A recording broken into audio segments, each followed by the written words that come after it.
지역 인재들의 창의적 아이디어를 발굴해 창업과 사업화로 연계하고 중소, 중견 기업을 거쳐 글로벌 전문 기업으로 성장할 수 있게 도와주는 창조경제혁신센터. 그중 서울창조경제혁신센터는 인적 자원과 자금은 물론 다양한 민간 창업 지원 기관 등 풍부한 보유 역량을 기반으로 민간 창업과 혁신 네트워크의 허브가 될 것으로 기대되고 있는데요. 전국에서 16번째로 출범한 서울창조경제혁신센터를 찾아갑니다.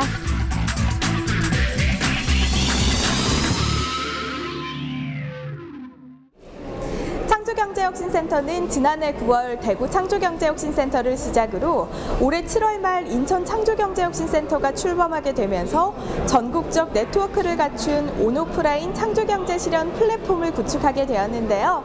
창조경제혁신센터가 출범하기 이전부터 국내의 스타트업 발굴과 창업 역량 강화에 힘을 쏟아온 곳이 있습니다. 바로 창조경제 교류공간 드림엔터인데요. 올해 7월 서울창조경제혁신센터로 이름을 바꾸면서 새로운 출발선에 섰습니다. 서울창조경제혁신센터는 지난 7월 17일 광화문 광장이 보이는 이곳에서 새롭게 문을 열었습니다. 서울창조경제혁신센터의 전신이라 할 수 있는 드림엔터는 지난해 2월 문을 연 이후 예비 창업자와 초기 창업자들을 대상으로 창업 교육, 멘토링, 컨설팅을 통해 창업을 지원해온 한편 창조경제 주체들의 자유로운 교류와 소통의 공간으로도 활용돼 왔는데요. 개소 이후 지금까지의 누적 이용자 수만도 10만 명에 이를 정도로 많은 시민들이 이용해오고 있습니다. 이처럼 많은 이용자들의 호응은 센터 운영에 있어 큰 힘이 되고 있는데요. 이에 힘입어 그동안 드림엔터의 책임자로 사업을 추진해온 박용호 센터장은 이제 서울창조경제혁신센터의 책임자로서 그간의 운영 성과를 밑거름 삼아 더 많은, 더 다양한 창업 지원 사업을 펼쳐갈 계획이라고 합니다. 서울에는 이제 좋은 민간 창업 기관들이 많이 있습니다. 또 대학 창업 기관들도 있고요. 그들과 협력해서 그동안 파편화되어 있던 이런 창업 프로그램들을 지금 이렇게 통합을 해서 시너지를 내면서 협력 모델을 구축하는 게 있고, 또 서울에서 이렇게 잘 구성된 프로그램들이 지역센터로, 지역창조경제혁신센터로 잘 보급이 될 수 있도록, 그래서 서울에 있는 이런 좋은 창업 생태계 문화가 지방에까지 확산이 될 수 있도록 하는 것도 저희의 그 과제로 또 추가가 됐고요. 하나 마지막으로 더 추가된 것이 이제 도시생활 스타일 그래가지고 서울에 있는 좋은 패션이나 푸드테크, 식문화 관련된 이런 디자인 관련된 이런 내용들도 사업화할 수 있도록 저희가 특이하게 또 특화 사업으로 안고 가게 됐습니다. 그래서 기존에 있던 사업에다가 지금 말씀드린 3가지 사업이 더 추가가 되었습니다. 새로운 비전과 추진 전략으로 새롭게 출발하는 서울창조경제혁신센터. 지역이 갖고 있는 인프라를 바탕으로 예비 창업가와 초기 창업가, 멘토, 투자자를 연결하는 대표적인 창조경제 교류 공간으로 국내의 창업 열기를 더욱 뜨겁게 달궈갈 텐데요. 이를 이끌어갈 원동력이 될 사업이 있습니다. 바로 각 분야 전문가들이 참여하는 멘토링 사업입니다. 드림엔터 때부터 형성된 가장 큰 자산이자 앞으로 서울창조경제혁신센터가 민간 창업의 허브 역할을 하는 데 있어 탄탄한 기초가 되어줄 멘토링 사업은 지금도 활발하게 이루어지고 있는데요. 그동안 1,300회가 넘는 멘토링을 진행하면서 다양한 연령, 다양한 계층의 예비 창업가들에게 창업의 기회를 주고 있습니다. 창업을 꿈꾸는 사람 누구나가 언제든지 와서 멘토링과 창업 교육을 통해서 그 꿈을 실현할 수 있고, 그래서 저희 서울센터는 창조경제의 어떤 영적인 장소, 또 태동이 된 어떤 원초적인 장소였다라는 그 밸류를 계속 유지하려고 하고 있고요. 서울에서 이렇게 창업을 꿈꾸는 사람들이 대한민국에서 창업을 하고 이것이 글로벌로 성장할 수 있도록 해외에 있는 저희 혁신센터들과 협력을 해서 해외로 퍼져나가는 그런 역할까지 저희가 하려고 합니다. 한편 서울창조경제혁신센터는 입주 보육 공간을 제공해 좀 더 안정적인 출발을 할 수 있도록 돕고 있기도 한데요.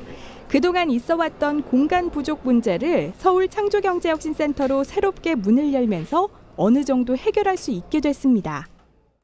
드림멘터가 제일 처음에 생길 때에는 교류 공간이라는 취지여서 원래는 입주 공간 자체가 없었어요. 그런데 입주를 원하는 분들이 워낙 많다 보니까 저희가 이렇게 테이블이라도 들여서 입주 공간을 마련을 해드렸고요.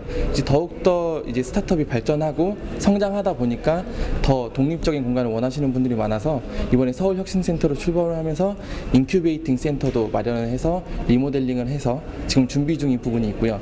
이제 입주하는 팀들을 대상으로 밀착 멘토링도 지원을 하고 이제 성장하는 팀들을 대상으로는 뭐 데모데이나 교육이나 여러 가지 포럼 등 이런 저희 연계 프로그램을 지원할 예정입니다.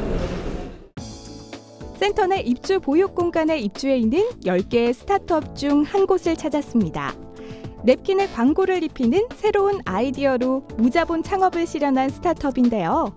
대형 전광판이나 버스와 지하철 광고 등 기존의 BTR 광고 대신 냅킨이라는 새로운 광고 영역을 개척한 청년 창업가들이 그 주인공들입니다. 지금 화면에 보이는 것들이 바로 이들 청년 창업가들의 아이디어로 탄생한 오프라인 광고 매체 냅킨이. 식당에서 흔히 사용하는 냅킨에 광고주의 업체 정보를 실은 것인데요. 그 시작이 궁금합니다. 예. 원래 저희는 IT 서비스를 했었는데요. 이제 자본력이 없는 스타트업이다 보니까 홍보를 어떻게 하면은 좀 저렴하게 할 수 있을까 그런 고민을 많이 했었습니다. 그러다가 이제 우연히 카페에 가서 냅킨의 광고를 해보면 어떨까 그런 생각을 하게 됐고 그게 저희의 사업 모델이 되었습니다. 냅킨이 광고는 광고주와 식당 주인들이 윈윈할 수 있다는 점이 특징인데요. 식당에 가면 누구나 한 번쯤 사용하게 되는 냅킨. 바로 이 점을 그냥 넘기지 않고 냅킨을 광고 매체로 활용해보면 어떨까 하는 작은 아이디어로 출발해 이제는 월 매출 1,500만 원에 이르는 스타트업으로 자리를 잡게 된 것입니다. 각자 IT 분야의 창업을 준비하던 이들이 뭉친 곳이 바로 이곳 서울창조경제혁신센터. 창업을 꿈꾸는 다양한 사람이 모여 서로의 정보를 공유하고 교류하는 과정에서 뜻이 모아졌고 전문가의 멘토링 서비스를 통해 성장할 수 있었다고 하는데요. 자본력 없는 스타트업 같은 경우는 공간에 대한 비용 발생이 상당히 부담이 됩니다. 그런 부분에서 저희도 공간 지원에 대한 많은 도움을 받고 있고요. 그 외에 법률적인 부분이나 세무적인 부분에 대해서도 멘토링을 받고 있기 때문에 많은 도움이 되고 있습니다. 이제 시작하는 단계지만 앞으로도 번뜩이는 아이디어로 다양한 아이템을 사업화하고 싶다는 청년 창업가들.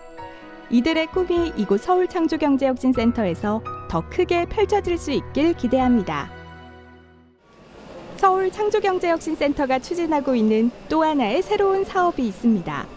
식문화에 IT를 접목해 만들어진 새로운 산업 분야 푸드테크 스타트업 육성 사업인데요. 농산물 유통에 IT 기술을 접목한 푸드테크 스타트업을 찾아가 보기로 했습니다. 이곳은 충남 천안에 있는 오이 재배 농가입니다. 서울창조경제혁신센터의 푸드테크 스타트업 육성 사업 지원을 받고 있는 윤성진 대표를 만나러 이곳에 왔는데요. 비닐하우스 안에서 농장주와 함께 오이를 따고 있는 이분이 바로 윤성진 대표. 그런데 잠시 후 오이를 따다 말고 스마트폰으로 사진을 찍는가 싶더니 이내 장문에 글을 쓰기 시작하는데요. 이를 지켜보는 윤성진 대표. 아니 두 분이 대체 뭘 하는 걸까요? 안녕하세요. 안녕하세요. 아니 지금 수확해야 할 오이가 이렇게나 많은데 오이를 따다 말고 갑자기 스마트폰으로 무슨 일 하고 계시는 거예요? 저희가 보시다시피 지금 영농일기를 스마트폰으로 작성하고 계시는 건데요. 네. 이제 소비자들이 구매하시는 이 오이가 모종 단계 출하까지 모든 일련을 가지니 누가 어디서 어떻게 생산하고 재배하고 있는지를 지금 스마트폰 어플을 통해서 기록하고 계시는 중이에요. 영농일기요. 저도 한번 보여주세요. 한번 보세요. 이거는 이제 오늘 쓴 거고요. 오늘의 수확량과 수확한 오이 상태 등을 상세히 기록한 영농일기가 틀림없는데요. 영농일기를 업로드한 곳은 K파머스라는 스마트폰 애플리케이션. 바로 윤성진 대표가 개발한 실시간 생산 정보 기반 농업 마케팅 플랫폼입니다. K파머스는 회원 농가가 생산 현장에서 영농일기 기반 농작물 정보를 애플리케이션에 올리면 다양한 SNS 채널에 동시 등록되는 것은 물론 농장주가 운영 중이던 홈페이지나 쇼핑몰에도 실시간으로 생산 정보가 연동되는 융합 플랫폼입니다. 이 K파머스는 실시간 생산 정보 기반 직거래 플랫폼입니다. 그래서 이 앞에 직거래 플랫폼보다는 앞에 제일 중요한 게 이 실시간 생산 정보 기반인데요. 이 실시간 생산 정보 기반을 통해서 누가 어디서 어떻게 라는 이런 생산 정보를 통해서 소비자들이 그 정보들을 봤을 때 이 상품들은 믿을 수 있는 농산물이구나 라는 그런 농산물의 이야기를 소비자들한테 전달을 하고 싶었습니다. 그래서 어떻게 보면 이 서비스는 그 유통 플랫폼이 아니라 스토리 플랫폼입니다. K파머스는 스마트폰 결제 수단이나 데이터 전송 등에 활용되는 근거리 무선 통신 기술인 NFC 칩이 장착된 간판을 통해서도 농산물 생산 농가의 실시간 생산 정보를 유통시킬 수 있는데요. 이 또한 K파머스의 특장점이라 할 수 있습니다. 때문에 소비자 역시 다양한 채널을 통해 공유된 농산물의 정보를 확인한 다음 구매를 결정할 수 있는 것입니다. 이처럼 윤성진 대표는 농민과 소비자가 서로 믿을 수 있는 생산 정보를 공유하는 새로운 직거래 생태계를 만든 것인데요. 그렇다면 과연 K파머스라는 새로운 서비스에 대해 농민들은 어떤 생각을 가지고 있을까요? 농업인들이 이제 농사를 지면서 이제 판매까지 하고자 하는 노력을 하는데 이제 그동안은 홍보 매체가 없어가지고 많이 어려움을 겪었는데 이 K파머스 어플을 사용하면서 영농일기를 쓰고 있으니까 실시간으로 소비자분들이 알아주기 때문에 지금 많이 도움되고 있어요. 창업 2년 만에 푸드테크 분야의 유망한 스타트업으로 성장시킨 윤성진 대표. 하지만 성장을 위한 노력은 계속되는데요. 현재 K파머스에 등록된 회원 농가만도 약 2,300여 곳으로 윤성진 대표는 종종 회원 농가를 찾아 농민들의 의견을 듣는가 하면 전국 단위의 회원 농가 모임을 열거나 직접 농촌을 찾아 농민들에게 K파머스 애플리케이션에 대한 교육도 진행하는 등 그 열정은 식을 줄을 모릅니다. 누구도 도전하지 않았던 일이라 시작부터 어려움이 많았지만 서울창조경제혁신센터의 푸드테크 스타트업 육성 사업을 통해 한 단계 더 성장할 수 있었던 윤성진 대표. 그의 사업 성공이 농가에도 새로운 활력을 불어넣어 줄 수 있길 기대해봅니다. 창조경제 교류공간 드림엔터에서 민간 창업과 혁신 네트워크의 허브로 새롭게 출발하는 서울창조경제혁신센터. 그동안 쌓아온 성과와 노하우를 바탕으로 앞으로도 더 많은 분야의 예비 창업가와 초기 창업가들에게 든든한 지원군이 되어줄 수 있길 바랍니다.